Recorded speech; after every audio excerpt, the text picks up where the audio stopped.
The Vrol Imperial Armada arrived in Earth's solar system with absolute confidence. After all, they had conquered 17 worlds before this one, and not a single species had managed more than token resistance. Admiral Krev stood on the command deck of the flagship Inevitable Victory *. His four eyes narrowed as he studied the blue-green planet on the main view screen.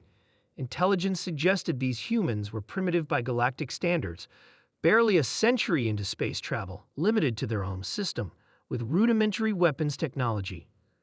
Commence the standard intimidation protocol, Krev ordered. Target their largest military installation and reduce it to ash. Lieutenant Draz hesitated. Sir, our cultural analysis team suggests caution that humans have unusual. Did I ask for opinions, Lieutenant? I said fire. The being lanced down from orbit, vaporizing a military base in a region humans called Nevada. The Vrol expected immediate capitulation communications.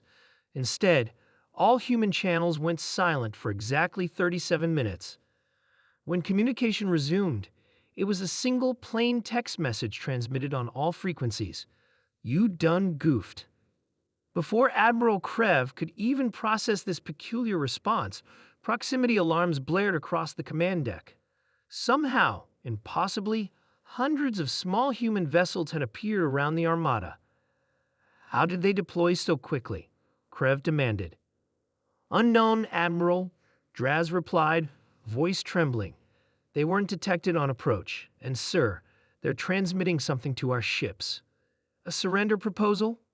No, sir. It appears to be music. Through the ship's speakers came a thundering rhythm, screaming instruments, and guttural vocals that made the Vrol cringe. The translated lyrics spoke of ripping and tearing until it is done.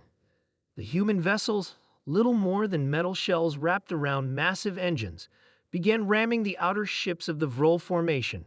Each collision released explosions far beyond what should have been possible from vessels that size.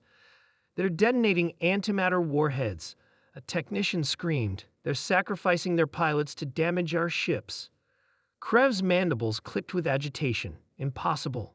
No species would willingly sacrifice. Admiral, Draz interrupted. We're detecting massive energy surges from the planet's surface. Multiple launch sites activating simultaneously. Thousands of missiles rose from Earth, each carrying payloads that defied Vrol understanding. Some simply hit with kinetic force, others carried fusion charges, while the most terrifying released clouds of self-replicating nanites that ate through hull material like acid through tissue. The Inevitable Victory shuddered as something impacted the hull. What now? Krev demanded. Boarding parties, Admiral, Draz replied. That humans are physically entering our vessels.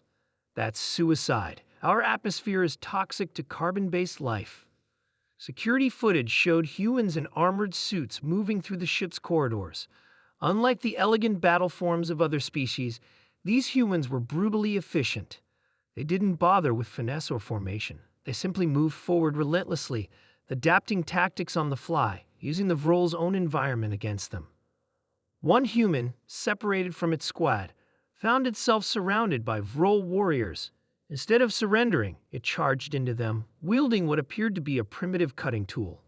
The massacre that followed caused even Krev to look away from the monitor. Admiral, Draz said quietly, we're receiving transmissions from the other ships. The humans are deploying biological and chemical agents specifically designed to target our physiology. How could they have developed them so quickly? They didn't, came a reply from the ship's AI. Analysis suggests they already had these weapons prepared. The humans have been designing countermeasures for theoretical alien physiologies for centuries. Krev's exoskeleton felt suddenly cold. They were preparing for us before they even knew we existed? Correct, Admiral. Human entertainment archives contain thousands of simulated alien invasion scenarios. They have been mentally rehearsing this conflict since before they discovered electricity. 3 hours after the initial attack on Earth, half the Vrol fleet was destroyed, disabled, or captured. Admiral Krev ordered a retreat, but the human vessels pursued relentlessly, seeming to predict the Armada's emergency jump coordinates. In his final transmission to the Imperial High Command, Krev warned. The humans do not fight like a civilized species. They do not seek to capture territory or resources. They fight as if extermination is the only acceptable outcome. They view defeat as merely a temporary setback and victory as only a beginning. They have turned warfare into an art form. Do not engage them again. Quarantine their system. Let them remain in their solar system and pray they never develop long-range jump capability. His message arrived 10 minutes before human forces breached the command deck. The sole survivor from the Vrol Armada was Lieutenant Draz, who was captured rather than killed. He was brought before the United Earth Defense Council to deliver a message back to his empire. "You came to our home uninvited," said General Marcus, her face expressionless as stone. "You killed our people without warning or provocation. You expected surrender. Instead, you found humanity." She leaned forward, her voice dropping to a near whisper. "We're letting you go with this warning. We now have your technology. We know where you live. We're coming. Not today, not tomorrow, but soon. And unlike you, we finish what we start." When Draz returned to Imperial space with recordings of the battle, the High Command immediately established a restricted zone spanning 50 light-years around Sol. They'd posted warning beacons at every approach vector with a simple message translated into all known languages. "Danger. Territorial species.